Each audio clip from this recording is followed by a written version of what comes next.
नमस्कार। आज देश के प्रधानमंत्री जिन्हें विश्व गुरु कहते हैं, जो यशस्वी प्रधानमंत्री है, वो आदरणीय नरेंद्र मोदी जी का जन्मदिन है। मैं शिवसेना की ओर से उन्हें दिल से, हृदय से शुभकामनाएं देता हूँ। उन्हें दीर्घायु प्राप्त हो और उनके नेतृत्व में देश इसी तरह प्रगति करता रहे, ऐसी प्रार्थना करता हूँ, ऐसी कामना करता हूँ। कोई भी व्यक्ति चाहे वह विरोधी क्यों न हो, मोदी जी से मिलने के बाद प्रभावित हुए बिना नहीं रह सकता, क्योंकि उनकी सादगी, सच्चाई, स्पष्ट बोलने की आदत और सबसे महत्वपूर्ण बात, हमेशा देश के विकास की सोच रखना, इन्हीं गुणों से मोदी जी महान बने हैं।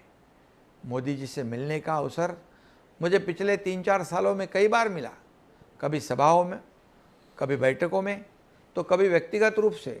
कुछ दिन पहले मैं अपने परिवार के साथ दिल्ली में उनसे मिला था, लेकिन उनकी हर मुलाकात का अनुभव अविस्मरणीय रहता है।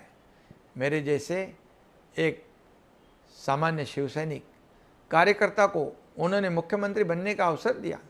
शपथ ग्रहण के समय आशीर्वाद देते समय उन्होंने मुझसे कहा था, आप एक ग्रासरूट नेता हो, सब मिलकर महाराष्ट्र की भलाई के लिए काम करो, महाराष्ट्र की प्रगति के लिए काम करो, महाराष्ट्र के उन्नति के लिए काम करो।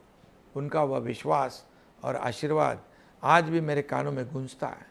मोदी जी का व्यक्तित्व ही सादगी और ईमानदारी का प्रतीक है। सरल भाषा में बोलते हुए भी एक बार दिल्ली यात्रा के दौरान वे हल्की फुल्की बातचीत में महाराष्ट्र के विकास की चर्चा कर रहे थे। उनका हाजिर जवाबी, अपनापन और किसी भी प्रश्न की जड़ तक पहुंचने की आदत देखकर मुझे हमेशा लगता है कि इस देश की जनता ने उन्हें यूं ही अपना नहीं माना है, उन्होंने देश को ही अपना परिवार माना है। मोदी जी का करिश्मा ही ऐसा है कि भारत की प्रतिष्ठा पूरी दुनिया में ऊंचाई पर ले जाने का काम उन्होंने किया है। हमारी अर्थव्यवस्था अब 11वें स्थान से 4थे स्थान पर आए, अब 3रे स्थान पर जा रही है। देश में राम मंदिर का निर्माण, जम्मू कश्मीर में धारा 370 को हटाना या फिर देश को आत्मनिर्भरता की ओर ले जाना, इन जैसे अनेक निर्णय उनकी बड़ी उपलब्धि रही है।